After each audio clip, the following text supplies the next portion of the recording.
Vamos a iniciar este programa hablando de comunidad internacional que está tomando medidas, o mejor dicho, sigue con las medidas frente a la crisis política que se vive en Nicaragua. El gobierno del presidente Donald Trump impuso sanciones nuevas ¿a quién? A la vicepresidenta y primera dama de Nicaragua, Rosario Murillo, y a Néstor Moncada, él es asesor de seguridad nacional del presidente Daniel Ortega. Esto en respuesta a la violación a derechos humanos y a la corrupción en el país centroamericano. Esta decisión implica el bloqueo de cualquier propiedad de estos funcionarios que estén en manos de estadounidenses o bajo jurisdicción de la Unión Americana. Además, se prohíbe a cualquier ciudadano de Estados Unidos realizar negocios con ambos. La Casa Blanca ha comunicado también la suspensión de su entrada en la nación. Para Washington, Nicaragua constituye una inusual y extraordinaria amenaza para la seguridad nacional de Estados Unidos. Palabras escritas en la orden ejecutiva del presidente Donald Trump, en la que también se sancionó al círculo más cercano del presidente Daniel Ortega, la vicepresidenta y esposa del mandatario y el consejero de Seguridad Nacional. Y aunque el efecto inmediato es evidente, los expertos ven más allá. Cynthia Arnson y Michael Shifter analizan las repercusiones en Nicaragua. Puede aumentar un poco el ánimo de la oposición, mostrando que estas personas están descalificadas por el gobierno de Estados Unidos. Puede afectar mucho los intereses económicos de los que tienen poder en Nicaragua. Entonces puede haber un efecto. Lo que pasa es que no se sabe hasta qué punto el impacto afectaría realmente la disposición del gobierno para mantenerse y quedarse en el poder o no. Pero también fijan la mirada en Washington. Lo que no se sabe hasta ahora es cuál es la estrategia real del gobierno de Estados Unidos. Las sanciones pueden ser una parte de una estrategia, pero ¿cuál es la salida que ellos están buscando? Junto a la presión de la Casa Blanca, el Senado estadounidense realizó enmiendas y aprobó un proyecto de ley llamado NICA Act, preaprobado ya por la Cámara de Representantes. Este proyecto ahora tiene el camino casi libre para que llegue al escritorio del presidente Trump y se convierta en ley. El gobierno sandinista afirma que las sanciones a sus dos funcionarios son parte de lo que llama la política injerencista e intervencionista de Estados Unidos. Saludamos a esta hora en Nicaragua a José Dávila Membreño, el ex embajador de Nicaragua en Alemania. Un buen día, gracias por estar con nosotros. Y buenos días, un saludo a toda la audiencia de NTN 24. Gracias por estar con nosotros. Justamente estas protestas contra Ortega, contra Murillo, su esposa, además vicepresidenta, iniciaron en abril de este año, 2018, por unas fallidas reformas de seguridad social. Se convirtieron en una exigencia de renuncia del mandatario debido al saldo mortal, según dicen muchas personas de la oposición, en estas manifestaciones tras 11 años de gobierno. La pregunta aquí es, ¿sirven las sanciones que se están viendo, que no han terminado, según dice Estados Unidos y la comunidad internacional, contra el gobierno de Daniel Ortega y de su esposa Rosario Murillo? Claro que sirven, claro que los afecta y ellos así lo han sentido. Esa medida que para nuestra opinión tienen ellos la responsabilidad, ellos son los únicos culpables porque no han detenido la represión desde abril. Han desoído al pueblo de Nicaragua, han desoído a los organismos internacionales y ahora Estados Unidos está con esas sanciones directas. Sí los va a afectar y la esperanza que tenemos en Nicaragua es que eso los pueda obligar a tomar una posición en cuanto a parar la represión y en cuanto a entrar a un diálogo que permita una salida política y pacífica, que es lo que nosotros queremos para salir de esta grave crisis que nos aflige. Ahora, justamente el presidente Ortega ha negado o en reiteradas ocasiones cualquier tipo de acusación. Asegura que todo esto se trata de un intento del golpe de Estado. ¿Todavía el presidente podría referirse en estos términos cuando no ha cesado el descontento social y cuando ya estamos hablando de que vamos a culminar el 2018 y no hay una salida política a toda la crisis social que vive Nicaragua?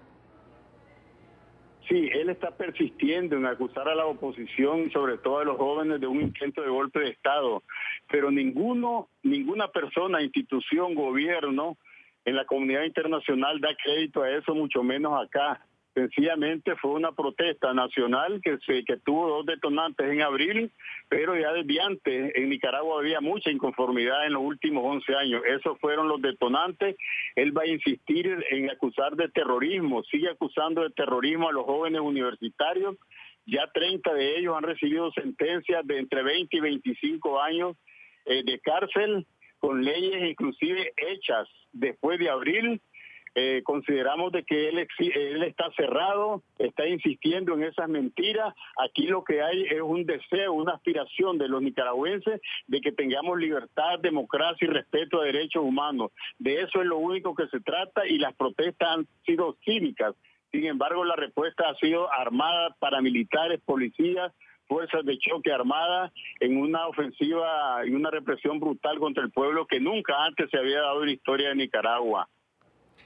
Ahora, señor Dávila, embajador, usted como conoce mucho de la política internacional, ¿cómo deben manejarse pues organismos internacionales, países también que forman bloques importantes? ¿Usted cree que se ha hecho suficiente a nivel internacional sobre una situación que se vive con mucho dolor por parte de los nicaragüenses? Sí, yo pienso que la comunidad internacional tiene sus instrumentos, ¿verdad? Y recordemos que ellos se mueven dentro del marco de la diplomacia, que es evitar profundizar un conflicto, tratar de superar un conflicto por medio de la persuasión y los instrumentos diplomáticos. Naturalmente que aquí en Nicaragua la gente quisiera ver algo más, pide que se aceleren más acciones, etcétera, ¿verdad? Sin embargo, nosotros estamos muy satisfechos y agradecemos a la comunidad internacional ese apoyo al pueblo de Nicaragua y esa exigencia al gobierno de que acepte el diálogo nacional, de que acepte adelantar las elecciones y que sean libres, que acepte una salida política y pacífica. Eso es bastante, y ahora con estas sanciones de los Estados Unidos vemos que cada país, de acuerdo a una resolución de la OEA el 2 de agosto, cada país también puede tomar medidas unilaterales que considere convenientes para impulsar a eso, a una salida pacífica y política que el gobierno de Ortega se ha estado negando sistemáticamente, y más bien ha ido aumentando la represión. Vamos a agradecer a José Dávila Membreño, el ex embajador de Nicaragua en Alemania. Gracias por estos minutos dedicados a la mañana de NTN 24. Deseándole un buen día. Muchas gracias.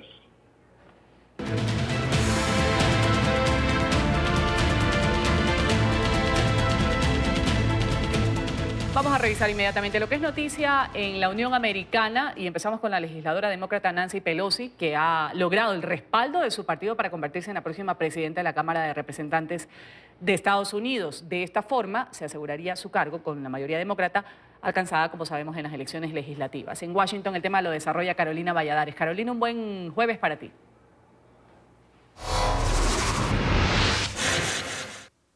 ¿Qué tal? Buenos días. Desde Washington, la legisladora demócrata de 78 años logró la confianza de su partido para postularse al cargo tras conseguir 203 votos a favor y, eso sí, 32 votos en contra. La legisladora veterana del Partido Demócrata, además, de esta forma le arrebatará teóricamente el puesto a Paul Ryan, que lleva en el cargo desde el año 2015, ello sí, tras lograr el apoyo de esa bancada demócrata y superar el estrago de algunos demócratas que estaban en contra, pues pedían una cara más joven para ese liderazgo. Además, habrá que esperar, eso sí, hasta el próximo mes de enero para saber cuál es el voto definitivo, puesto que habrá que esperar a que el nuevo Congreso tome posición para saber si definitivamente Pelosi consigue ser la nueva presidenta de la Cámara Baja. Aparte de la división, a pesar de la aparente división en esa bancada demócrata, caras importantes del partido como el expresidente Barack Obama habían expresado públicamente su apoyo a la legisladora, pues es especialista, dicen, en tender puentes para conseguir acuerdos clave. Además, también importante decir que hasta el presidente de los Estados Unidos, el republicano Donald Trump, había también expresado públicamente, abiertamente, en varias ocasiones, que creía que Pelosi es la persona adecuada para ocupar este cargo de presidenta de la Cámara Baja. Desde Washington, Carolina Valladares para NTN 24. Vamos a agradecer este reporte de Carolina. Y un nuevo acto de antisemitismo sacude a la ciudad de Nueva York. La oficina de una académica de la Universidad de Columbia fue vandalizada con textos en contra del judaísmo. La víctima ha denunciado la aparición de estos símbolos de odio, ante las autoridades que ahora tratan de encontrar a los responsables. Alejandro Rincón tiene el reporte hasta ahora. Alejandro, un buen día.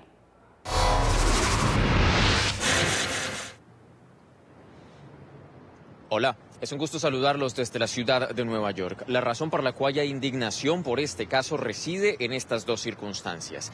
Primero, porque tuvo lugar dentro de una institución académica del prestigio de la Universidad de Columbia, dentro de uno de los edificios que integran ese campus educativo. La segunda razón es que la víctima es una académica que estudia precisamente el Holocausto nazi. De acuerdo con la descripción de los hechos, esas esvásticas fueron pintadas con un grafiti rojo en las paredes de acceso a la oficina de la maestra, y allí también, junto a esas dos símbolos de odio, fue encontrada la palabra yid, que es un término habitualmente al que se hace referencia como una agresión verbal en contra de la comunidad judía. A propósito de esta circunstancia, la profesora ha reaccionado con malestar y ha entregado a través de un comunicado esta reacción a ese incidente.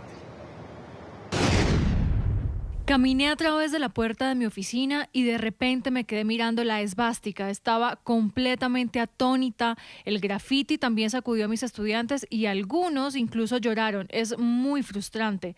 Me hace sentir muy vulnerable. Directivos de la Universidad de Columbia han expresado ya también su reacción de malestar, de condena a este acto de antisemitismo dentro del campus universitario, y han pedido a las autoridades locales de la ciudad de Nueva York llegar al fondo de esta circunstancia. Un incidente que sorprende además a la luz del presente debate que tiene lugar a nivel nacional en los Estados Unidos sobre el aumento del odio, de este tipo de actos en contra de comunidades minoritarias que sobre todo han escalado en el último año, de acuerdo incluso a la Liga Antidefamación, que es la principal entidad que estudia este tipo de incidentes que afectan a la comunidad judía. En el año 2017 escalaron un 60% este tipo de ataques y siguen registrándose, a pesar de que obviamente está ahora justo debatiéndose a nivel nacional cómo hacer para regresar o para neutralizar este tipo de ataques. Es todo lo que tenemos para ustedes por ahora. Continúen con más en el Centro Internacional de Noticias. Alejandro, agradeciéndote ese reporte desde Nueva York, esa denuncia y preocupación por parte de un grupo académico con estos símbolos, este vandalismo que se ha generado en una oficina de una académica. Vamos ahora a hablar de la policía de Miami, que ha informado sobre el arresto de 7 miembros de la tripulación de un crucero. Estos sujetos habían sido capturados con 17 libras de cocaína. En Florida el tema lo desarrolla Paola Serna. Paola, adelante. Hola, ¿qué tal? Muy buenos días. Pues bien, de acuerdo con el expediente del Departamento de Aduanas y Control Fronterizo de Estados Unidos, el pasado 17 de noviembre fueron capturados 6 miembros de la tripulación del MSC Seaside en el puerto de Miami. Esto después de que se llevara a cabo una inspección donde se utilizaron los caninos. Los agentes también lograron incautar en cada una de estas personas por lo menos 2.2 libras de cocaína, todos ellos sudafricanos. Posteriormente hubo un 7º detenido también, parte de la tripulación de este crucero Seaside de la compañía MSC. Según se ha dicho, la manera en que operaba esta red que trabajaba en estos cruceros era básicamente recibían esta cocaína en Jamaica y posteriormente la entregaban aquí en los Estados Unidos. Los individuos que han sido detenidos confesaron que recibían por cada una de estas entregas alrededor de $2,000 de ganancia. Esta tripulación deberá presentarse en corte el próximo 3 de diciembre. Ya les ha sido fijada una fianza de $250,000. Por su parte, la vocería de esta empresa de cruceros ha dicho que ellos permiten a los agentes federales en todo momento ingresar a las embarcaciones para hacer este tipo de investigaciones y por supuesto que tienen unas pólizas especiales para para que cuando se presenten este tipo de eventos, pues la compañía pueda de alguna manera estar cubierta y protegida. Es la información desde Miami. Soy Paola Serna. Continúen ustedes con más desde nuestros estudios centrales. Muy buenos días. Un buen día, Paola. Gracias por ese reporte desde Florida. Y seguimos en Estados Unidos porque lo decíamos al comienzo del programa. El día de ayer se encendieron árboles de Navidad de manera oficial. Por una parte, en la capital estadounidense, el presidente Trump estuvo acompañado de su esposa, quien fue la encargada de activar el interruptor que daría vida al alumbrado. Una multitud de personas justamente asistió a esta tradición anual. El presidente de Estados Unidos, Donald Trump, y la primera dama, Melania Trump, cumplieron con la tradición anual de encender las luces del árbol nacional de Navidad frente a la fachada sur de la Casa Blanca. El mandatario cedió el honor del encendido a su esposa, que pulsó el interruptor después de una cuenta atrás iniciada por el presidente y secundada por los asistentes para descubrir un árbol iluminado en verde y rojo. Alrededor del gran árbol nacional de Navidad se instalaron otros 56 de tamaño menor, cuyos adornos diseñaron escolares dedicados a cada uno de los 50 estados de la Unión y a los territorios. El de Washington no fue el único encendido emblemático en tener lugar este miércoles. Nueva York también cumplió con la tradición del encendido de las luces del árbol de Navidad del Centro Rockefeller, un acto que cumple ya 85 años y que marca el comienzo de las festividades navideñas en la ciudad. El ejemplar de abeto noruego de 22 metros de altura fue trasladado desde la localidad de Wallkill, donde había crecido durante los últimos 75 años, sobre un terreno ahora propiedad de Shirley Figueroa y Lisette Gutiérrez, una pareja de mujeres de origen puertorriqueño. De este modo, el abeto de 12 toneladas de peso se convierte en el primer árbol de Navidad de Rockefeller en provenir de mujeres homosexuales o latinas. Bueno, aquí hacemos una primera pausa en la mañana de NTN 24. Cuando retornemos de la pausa, vamos a tratar este tema. Esto ha sucedido entre autoridades en Colombia, una reacción calificada como inexplicable de un alcalde contra un concejal.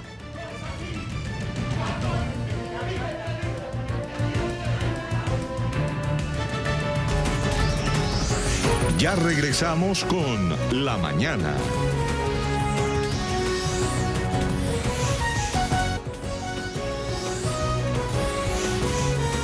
Continuamos con La Mañana. Y continuamos con más de su espacio informativo de La Mañana de NTN 24, Canal de las Américas. Vamos a ver lo que ha sucedido en Colombia. ¡No es así! ¿Cuándo dijo que? Y esto ha quedado registrado en video. Es una reacción del alcalde de la ciudad colombiana de Bucaramanga, Rodolfo Hernández, contra el concejal local John Claro. Una conversación en la sede de la alcaldía terminó así, en una discusión, luego en esta agresión por parte de Hernández. El alcalde ofreció excusas públicamente tras su reacción, sin embargo, será demandado por el funcionario ante las autoridades por este ataque. ¿Qué ocasionó la reacción del alcalde según los testigos? El concejal acusó a su hijo de corrupto. Esto no le gustó al edil de esta población colombiana y entonces lanzó su mano. Estamos sin tregua porque dije al diablo con sus instituciones. Andrés Manuel López Obrador le pone la lupa al caso Ayotzinapa. El próximo lunes y 2 días después de asumir la presidencia de México va a firmar un decreto en el que todas las instancias gubernamentales van a contribuir en este esclarecimiento de la desaparición de los 43 estudiantes de Ayotzinapa ocurrida en septiembre del 2014. López Obrador acepta las recomendaciones de la Comisión Nacional de Derechos Humanos sobre este caso, el caso Iguala, y va a anunciar el mecanismo para buscar la verdad de lo ocurrido. Porque dije al diablo con sus instituciones. Ya digo, nos encariñamos y un juego, una cosa llegó a otra. Caso terrible de pederastia en Venezuela. La policía ha detenido a un sacerdote español cuando abusaba de una menor de edad de 12 años en el estado Zulia, en el noreste del país. Lisandro Cabello, 35 años de edad, fue capturado en flagrancia cuando en un automóvil accedía sexualmente a esta menor, que aseguró a las autoridades era abusada desde hace 3 años. La Fiscalía investiga si existen otras víctimas de este sacerdote, que ya había sido denunciado en España por violencia sexual a menores. El arzobispo de Maracaibo aseguró que el hombre fue excomulgado.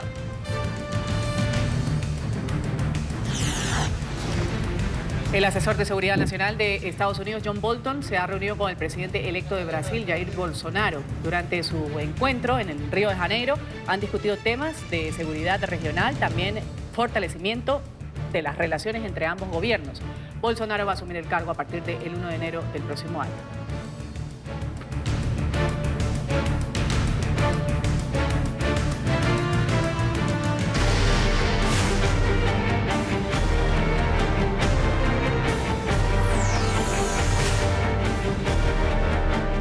Problemas sanitarios, de hacinamiento y salud enfrentan los 6.000 migrantes centroamericanos que ocupan actualmente el albergue Benito Juárez en Tijuana.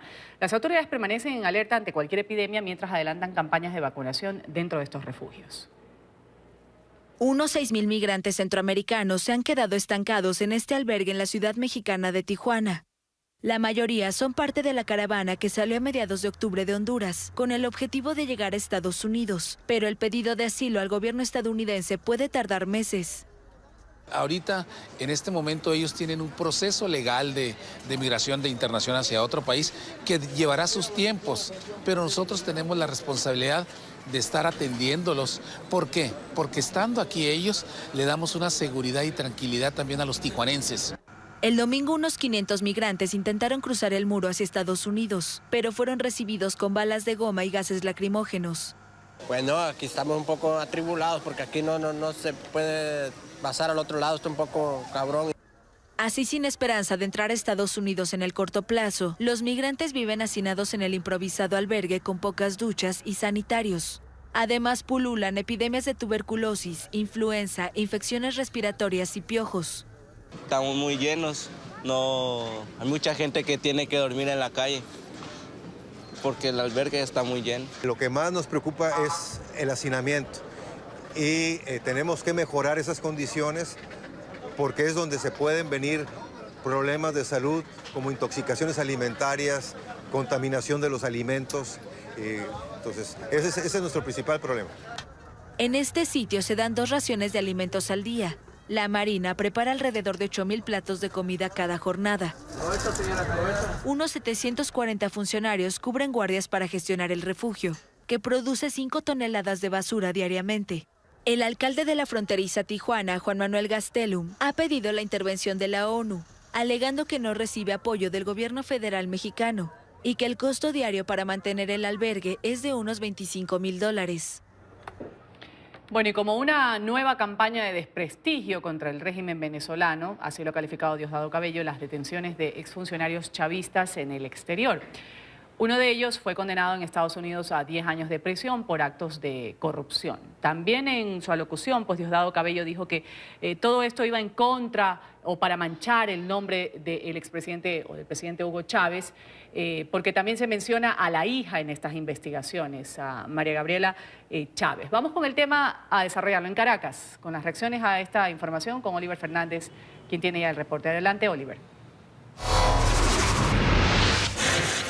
Un buen día para ti, Ruth. Un placer saludarte desde Caracas. Así es, el presidente de la Asamblea Nacional Constituyente, Diosdado Cabello, ha criticado la forma como los medios de comunicación han informado sobre esta nueva trama de corrupción que se ha destapado en los últimos días y en la que ya el gobierno norteamericano sancionó a 10 años de prisión, condenó a 10 años de prisión a Alejandro Andrade, uno de los importantes hombres del chavismo. Es imposible, como ha dicho la sociedad venezolana o los ciudadanos venezolanos, que no se pueda vincular con el gobierno de Hugo Chávez esta trama de corrupción, porque todos estos personajes o todos estos funcionarios de alguna manera estuvieron muy cerca del presidente de la República, Nicolás Maduro. Es el caso de Raúl Gorrín y es el caso de Alejandro Andrade, y por supuesto ha trascendido que también pudiera ser investigada María Gabriela Chávez, la hija del presidente Hugo Chávez. Entonces es lo que se pregunta a la sociedad venezolana: ¿cómo no poder vincular esto con el gobierno de Hugo Chávez cuando, por ejemplo, Alejandro Andrade ocupó 4 cargos importantes dentro de la presidencia de la República, es decir, muy cerca del presidente de la República, fue uno de sus escoltas principales, y también, por supuesto, Raúl Gorrín, quien de alguna manera también ocupó importantes cargos. Él decía que era una campaña de desprestigio y que de ninguna manera se podía vincular con el presidente Hugo Chávez, pero es que es prácticamente imposible que no se pueda vincular, porque estos actos de corrupción justamente se cometieron en la administración del gobierno de Hugo Chávez. Son más de $1.000 millones que fueron lavados por estas personas y que de alguna manera pues no se pueden, no se puede quedar atrás. No se puede decir que de alguna manera no hay un vínculo con el fallecido presidente de la República, Hugo Chávez. Pero vamos a escuchar qué fue lo que dijo Diosdado Cabello. No puede ser chavista quien sea corrupto. No puede ser chavista. Puede ser cualquier cosa, pero chavista no lo es. Un señor que estuvo en Casa Militar, lo ponen de jefe de seguridad al comandante. Yo le garantizo que nunca estuvo al lado del comandante, pero ni a 100 metros. Pero usted ve en el Nacional o la Patilla titulando, o en España titulando. O que si Alejandro Andrade lo condenaron a 10 años. Yo conocí a Alejandro Andrade, el del Valle. El del Valle. No conocí a Alejandro Andrade, el de Miami. El de Miami lo conocieron otros. El del Valle no debió haber traicionado nunca al comandante Hugo Chávez. Ruth, por otra parte, seguimos a la espera de qué va a pasar con estos 59 colombianos que fueron apresados en el año 2016. Este miércoles durante todo el día estuvimos en las afueras de la comisaría donde se encuentran detenidos porque supuestamente se iban a trasladar hacia los tribunales o hacia el SAIME, que es el servicio de extranjería en Venezuela, porque supuestamente iban a ser deportados. Sin embargo, eso no ha ocurrido. Lo que sí pudimos conocer de manera extraoficial es que en horas de la noche fueron trasladados algunas maquinarias, también algunos equipos médicos y también algunas computadoras, y no se sabe si es que el tribunal está siendo trasladado a este lugar para entonces hacerle firmar a estos ciudadanos algunos documentos. También ha trascendido que el gobierno de Nicolás Maduro de alguna manera quiere hacer firmarles que no es responsable de la detención de cada uno de estos ciudadanos que, recordemos, están siendo acusados de supuestamente ser paramilitares. Sin embargo, sus esposas han dicho que son padres de familia y que su único delito ha sido el no portar la cédula de identidad o de alguna manera no poseer los documentos como venezolanos, sino que de alguna manera llegaron a Venezuela indocumentados. Es la información que nosotros podemos aportar a esta hora desde Caracas. Volvemos contigo a la mañana de NTN 24. Oliver, gracias por ese reporte desde Venezuela. Vamos de nuevo a un corte comercial. Enseguida retornamos y vamos a hablar de la tensión entre Rusia y Ucrania tras la detención de 24 marineros ucranianos. Ya volvemos.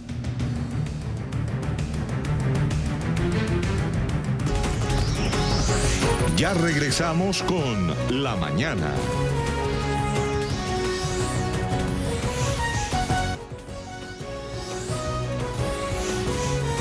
Continuamos con La Mañana.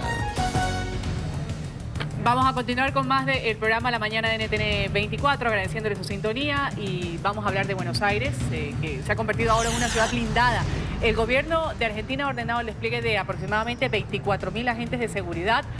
Ha cerrado el tránsito peatonal en varias zonas por la llegada precisamente de los líderes mundiales que van a asistir a la cumbre del G20. Las delegaciones extranjeras van a traer otros 2.000 agentes durante esta reunión a la que asisten este viernes y sábado.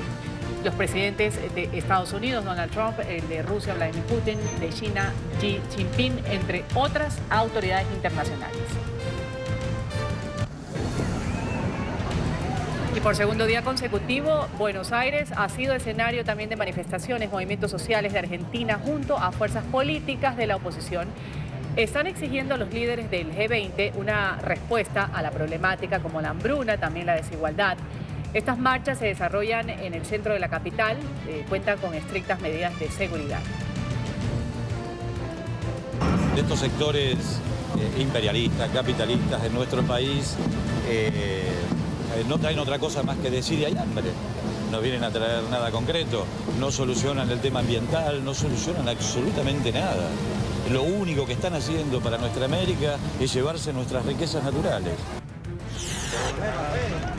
Empeoran las condiciones humanitarias en los albergues de Tijuana, México, donde permanecen los centroamericanos de la caravana migrante.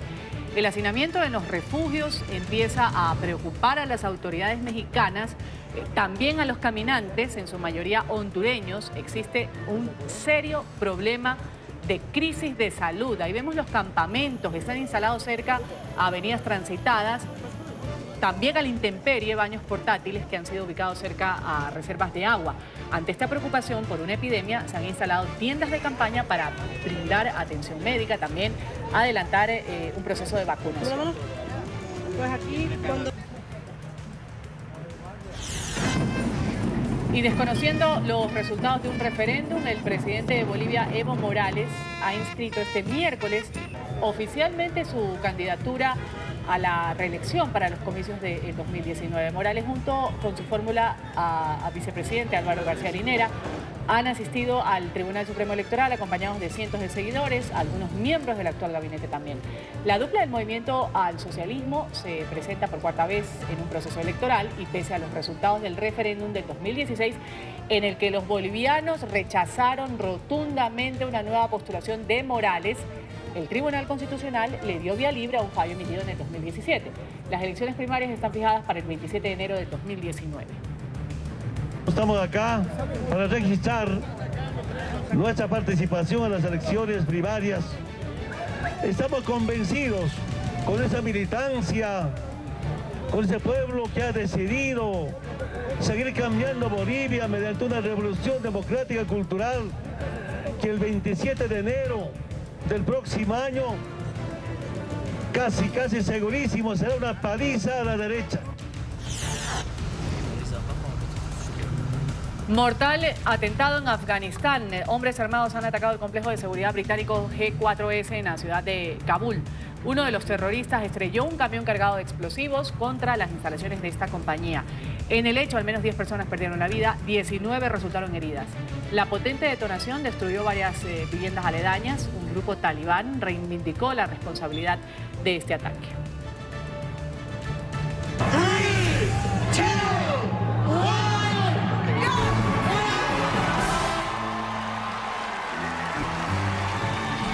Nueva York ha cumplido con la tradición del encendido de las luces del árbol de Navidad en el Rockefeller Center. El acto ya tiene 85 años de antigüedad, marca el comienzo de las festividades navideñas en esta ciudad. El árbol tiene 22 metros de altura y tiene una estrella maravillosa con muchos diamantes de Swarovski.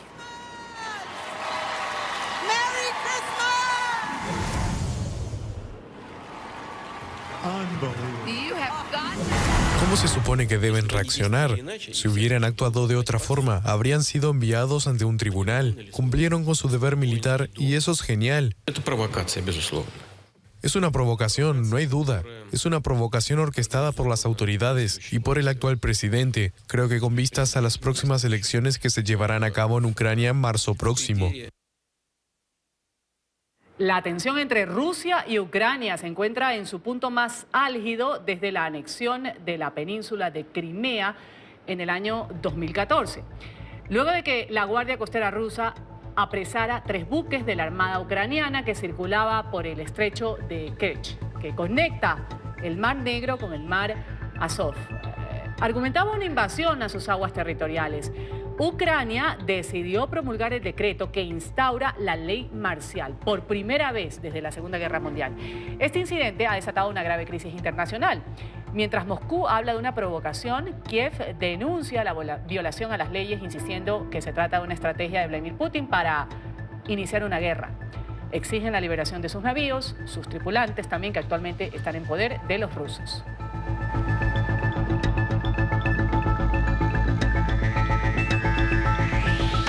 ¿De qué se trata esto de la instauración de la ley marcial? Suena un poco grave, ¿no? Pero la ley marcial o estado de excepción, para entenderlo mejor, se pone en marcha cuando una nación atraviesa una crisis nacional o se encuentra en estado de guerra y contempla que el ejército del país que se declara se mantiene en alerta y vigilante para responder ante cualquier incidente que ponga en riesgo su soberanía. La medida ha entrado en vigor el día de ayer, es decir, el miércoles. Se extiende a lo largo de 10 regiones de la frontera entre Rusia y Ucrania y en la costa del Mar Negro por un plazo de 30 días. Inicialmente el presidente ucraniano, Petro Poroshenko, solicitó que el decreto se aplicara durante 60 días. Esta es la primera vez que Ucrania declara la ley marcial desde 1945. Algunos de los cambios que podrían entrar en vigor contemplan restricciones a los derechos y libertades civiles, posibilidad de decretar toque de queda, por ejemplo, en el país, restricciones a la libre circulación de ciudadanos y extranjeros y prohibición de manifestaciones, así también como restricciones a los medios de comunicación y transferencias de información en redes sociales.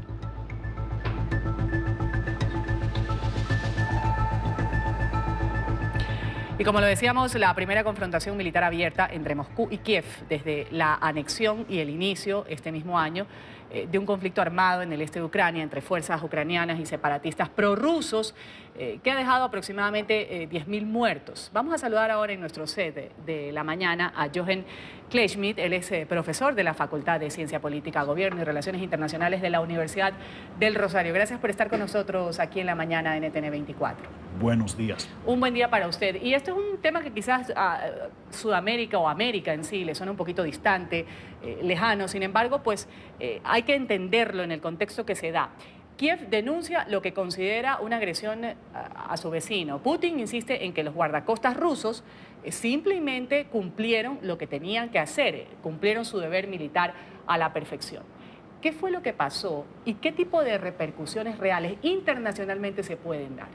Es interesante, es un acto muy difícil de interpretar. Algunos dicen que es básicamente una preparación para invadir aún más, para tomar tal vez el territorio alrededor de la ciudad de Mariupol, para ocupar una franja para Rusia que podría conectar a la Rusia continental con la península de Crimea. Yo no creo eso, porque cuando Putin hace cosas de ese tipo, cuando realmente quiere ocupar territorio, actúa de manera sorprendente. No empieza con un acto simbólico que deja tiempo para preparar.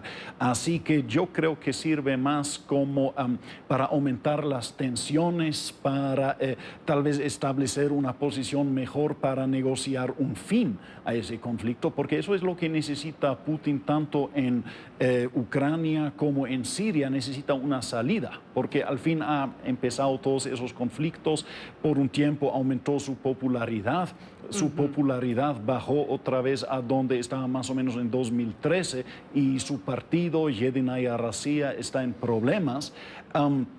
Así que me imagino que esto es parte de un proceso complejo de negociación. Sin embargo, Putin no deja de ser una figura internacionalmente poderosa. Y mencionaba la frase internacional hace un momento porque precisamente han habido actores políticos e internacionales que se han inmiscuido. Estaba el presidente Donald Trump. Aunque hay prevista una reunión de Trump con Putin en la cumbre que va a haber el G20 en Argentina. El mandatario estadounidense ha dicho que es posible que se suspenda, dice. Yo no tendré la reunión con Putin, quizás ni siquiera tendré la reunión. No me gusta esta agresión que está haciendo Rusia contra Ucrania, no quiero esta agresión en absoluto, han sido las palabras textuales del presidente de Estados Unidos. Rusia dijo el miércoles que este encuentro sí se va a celebrar en diciembre, el 1 de diciembre. ¿Qué puede darse en esta reunión? ¿De qué manera Estados Unidos puede interceder en esto que él considera una agresión hacia Ucrania, por ejemplo, el presidente Trump? Pues yo me imagino que esa reunión no se van a dar resultados definitivos. Lo que señaló Trump es básicamente que va a dejar la responsabilidad con Alemania como socio comercial europeo más importante de Rusia, pues que están siguiendo a un proyecto Nord Stream 2, que es un gasoducto en el mar Báltico, y básicamente lo que sugirió implícitamente Trump es que ahora es la responsabilidad de Alemania para parar ese proyecto importante de cooperación con Rusia, como esencialmente para presionar a Rusia al revés en esta situación. Así que obviamente está generando dificultades para el gobierno de Alemania, para la tensión en la Unión Europea entre Alemania y sus vecinos orientales. Así que se está complicando un poquito el panorama para la Unión Europea también. Y hablando justamente, los políticos de la Unión Europea han pedido más sanciones para Rusia tras la reciente detención con Ucrania, pero el bloque dice que no va a tomar medidas inmediatas. Eso lo han dicho fuentes diplomáticas. ¿Qué tan necesarias son estas medidas? En realidad es un panorama difícil. En realidad las sanciones parecen que no tienen un efecto inmediato. O sea, son un saludo a la bandera, como decimos acá en América, o sea, que pasan nomás de agache. Sí, más o menos así, aunque a largo plazo Rusia va a necesitar tecnología occidental para seguir extrayendo gas natural y petróleo de sus yacimientos, por ejemplo, en la península de Yamal, pues no puede con su tecnología doméstica, y así que a largo plazo las sanciones sí van a tener un efecto. Bueno.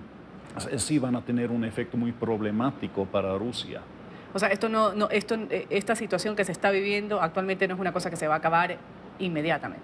No, esto es un proceso conflictivo a largo plazo que nos va a ocupar a nosotros los internacionalistas un buen tiempo y no lo compararía con la Guerra Fría, pues hay algunos analistas quienes hablan de una Segunda Guerra Fría. No, es un proceso conflictivo de otro tipo, diría yo. Pues al fin Rusia ya no es la Unión Soviética, ya no es una potencia mundial, es un país con una economía del tamaño de Italia, no menor a Brasil, por ejemplo. Así que realmente no estamos hablando de un conflicto que va a dar estructura al mundo político durante muchas décadas, pero sí es algo que va a generar crisis puntuales como la que estamos observando ahora durante un buen tiempo, por lo menos. Vamos a agradecer, Jochen Kleinschmidt ha estado con nosotros, profesor de la Facultad de Ciencia Política, Gobierno y Relaciones Internacionales de la Universidad del Rosario. Gracias por haber estado aquí en la mañana de NTN 24. Muchas gracias.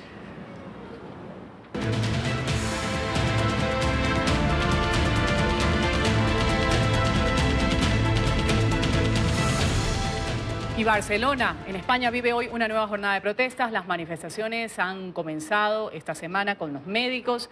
Se han ido sumando otros sectores para protestar por mejoras salariales, también educativas. La oposición critica al gobierno local, pues considera que este tema de la independencia les ha hecho dejar de lado los problemas reales que viven los catalanes. Marcelo Moncayo tiene las reacciones desde España. Marcelo, adelante. Hola, ¿qué tal? Un saludo para todos ustedes en la mañana. Amigos televidentes, hoy inicia el cuarto día de protestas en Cataluña. El lunes comenzó con los médicos y se han ido sumando bomberos, estudiantes universitarios y secundarios, además de profesores. Todos ellos saldrán nuevamente este día a las calles para pedir desde mejoras laborales hasta mayores recursos para ejercer sus trabajos. Muchos de estos beneficios perdidos por los recortes en los presupuestos locales. La oposición acusa al presidente de la Generalitat de Cataluña de estar únicamente preocupado del tema de la independencia y no de los problemas reales. Bueno, estamos en el cuarto día de huelga de los médicos de la atención primaria en Cataluña. Se han sumado los bomberos, se han sumado los profesores, se han sumado los estudiantes. Hay una protesta, una gran protesta social en Cataluña para revertir los recortes. Los profesionales del sector público, los estudiantes, lo que están pidiendo son más recursos, mejores condiciones y más efectivos en los servicios públicos. El presidente Torra y su gobierno está desaparecido. Y están menospreciando las declaraciones y las propuestas que están haciendo los manifestantes. Desatiende todos los problemas reales y se centra en otros que nada tienen que ver con las preocupaciones reales de los catalanes. Por lo tanto, entendemos que ahora, en medio de una huelga de médicos, una futura huelga de servicios públicos con situaciones sociales muy preocupantes en la educación también y en las administraciones públicas, pues nosotros queremos que se hable también de estas prioridades sociales. Amigos televidentes de la mañana, todos los sectores que se están manifestando aseguran que continuarán en las calles hasta ser escuchados. Inclusive se espera que en las próximas horas se sumen a las protestas varias organizaciones de los Mossos de Escuadra, que son la policía local.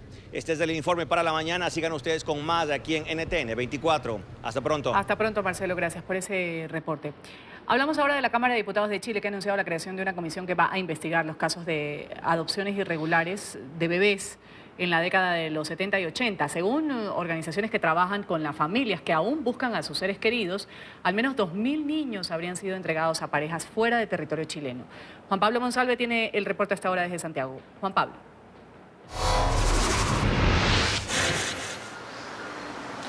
Hola, ¿qué tal, televidentes del programa La Mañana de NTN 24? Pues desde el año 2015 se viene avanzando desde distintos frentes acá en territorio chileno para lograr localizar al menos a 2.000 personas que fueron adoptadas de manera irregular cuando eran niños. La mayoría terminaron fuera del territorio chileno. Incluso toda esta situación ha llevado a la creación de una organización que se denomina Nos Buscamos, que precisamente trabaja en contactar a las familias con estas personas que efectivamente efectivamente están tratando de ubicar a sus seres queridos. Fue el diputado del Partido Socialista, Jaime Naranjo, quien confirmó la creación de una comisión investigadora al interior del Parlamento para esclarecer los hechos y también para ayudar a localizar a las personas que aún siguen siendo buscadas. El país como tal no puede hacerse el sordo, el ciego, ni mirar para el techo ante una realidad dramática que le ha tocado vivir a esta familia. Estamos hablando de más de 10.000 niñitos que no se sabe su paradero, de los cuales aproximadamente 2.000 están fuera de nuestro país de acuerdo a la información que ellas tienen. De tal manera que creo que es una responsabilidad, es una obligación ética del Estado chileno darle una respuesta a estas familias. ¿Qué pasó con sus hijos? Porque claramente la información que se le entregó a ella es absolutamente insuficiente, en el sentido de decirle que sus hijos habían muerto y sin embargo no hay ningún registro de aquello. Esta situación ha sido también abordada por el gobierno del presidente Sebastián Piñera. Desde el Ejecutivo aseguran que es muy importante que efectivamente se logre localizar a todas estas personas. Desde la organización Nos Buscamos insisten en que ellos van a continuar trabajando en todas sus plataformas para que cada una de las personas que fue adoptada de manera irregular logre reencontrarse con sus seres queridos. Esta es la información que podemos entregarles a esta hora desde Santiago de Chile. Continúen ustedes con más en el programa La Mañana de NTN 24. Muy buenos días. Un buen día. Gracias, Juan Pablo, por ese reporte. Corte comercial en la mañana y al retornar vamos a hablar del Atlético Paranaense. Va a jugar la final de la Copa Sudamericana.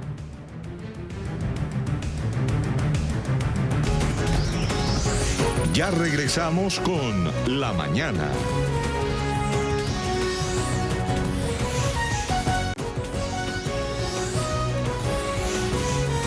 Continuamos con La Mañana.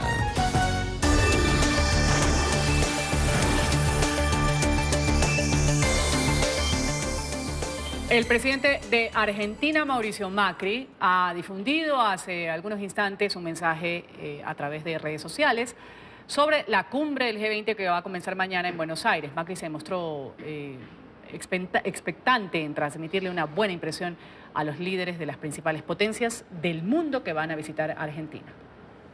Acá estamos por empezar esta maratón que va a durar casi 4 días, recibiendo a los líderes más importantes del mundo, todos juntos a la misma vez, en el mismo lugar, algo que nunca pasó en nuestro país. Y esperamos que se lleven una buena impresión, que les abra aún más interés por participar junto a nosotros en este proceso de crecimiento. Y arrancamos dentro de unos instantes con el primer ministro de Singapur, después con los líderes de la Unión Europea, después Macron, mañana a las 7 de la mañana con Trump, Merkel, y ahí arranca el G20. Y ahí tendremos varias reuniones bilaterales durante el G20 y terminaremos con Japón, Rusia y el último será Xi Jinping de China. Vamos todos juntos. Bueno, justamente uno de los invitados a esta cita es el presidente de Turquía, que acaba de llegar a la capital argentina para asistir a la cumbre del G20. Recep Tayyip Erdogan, recordemos que él ha estado pues, en el punto clave de la noticia internacional tras la muerte de un periodista árabe, Jamal Khashoggi. Él ha dicho enfáticamente que lo mataron los sauditas. Fue un bárbaro asesinato premeditado, y lo dijo el presidente de Turquía ante el Parlamento, y dijo tener pruebas de que el crimen se planeó días antes. ¿Por qué sale a colación esto? Porque justamente en esta tierra está el príncipe heredero de Arabia Saudí, que ha sido relacionado con el caso del periodista, y seguramente pues, va a encontrarse cara a cara con el presidente turco. En la embajada de Arabia Saudita en Estambul sucedieron los hechos con el periodista que era pues, de la oposición a la monarquía.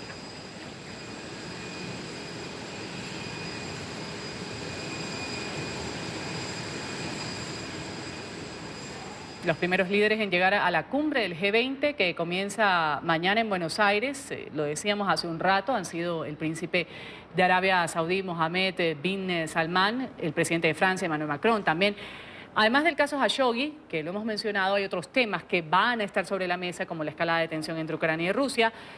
¿Habrá más consenso esta vez que en la anterior cumbre del G20 en Hamburgo? Esto se lo preguntamos a María Luz Moraleda, de nuestra cadena aliada Deutsche Welle. Adelante, María Luz. Hola Ruth, un gusto saludarte. Pues esa es la gran pregunta, si va a ser esta cumbre algo más unánime en cuanto a su declaración final. Se duda bastante. La anterior de Hamburgo fue la primera que no tuvo ningún texto unánime, no hubo acuerdo respecto, por ejemplo, el multilateralismo, respecto al acuerdo climático. En este caso estamos en las mismas y además teniendo en cuenta tensiones como ahora mismo la ucraniana rusa, en la que, por ejemplo, Angela Merkel va a ejercer un papel clave en esa cumbre de mediación. Aquí se encuentra hoy el primer ministro ucraniano, donde ha dicho que Rusia está violando el derecho internacional. También Merkel ha hablado de que por ahora no se van a imponer más sanciones de la Unión Europea contra Rusia. Ya hay unas impuestas hasta finales de enero, pero sí Merkel se va a reunir con Putin para hablar sobre todo de este tema que tanto afecta a la totalidad del mundo. También Poroshenko ha pedido a la OTAN que le ayuden con más apoyo, con buques militares en esa zona, en ese estrecho de Kerch, donde surgió el conflicto el pasado domingo. Y por supuesto también hay otros retos, además por el caso Khashoggi, como mencionabas, este conflicto o esta crisis diplomática internacional en la que el príncipe saudita tiene su primera aparición frente a líderes mundiales, y también hay que mencionar el caso de Theresa May, que se va a presentar, va a intentar ahí sacar un poco de fuerza frente a digamos, los líderes internacionales, ahora que lo necesita, a días de que se apruebe ese preacuerdo del Brexit con la Unión Europea en el Parlamento británico. Sin duda va a ser una cumbre donde de nuevo van a estar candentes temas como la migración, como el cambio climático, como esa guerra comercial entre Estados Unidos y China, que se va a rebajar en tensiones, al parecer, con ese encuentro esperado entre Trump y Xi Jinping.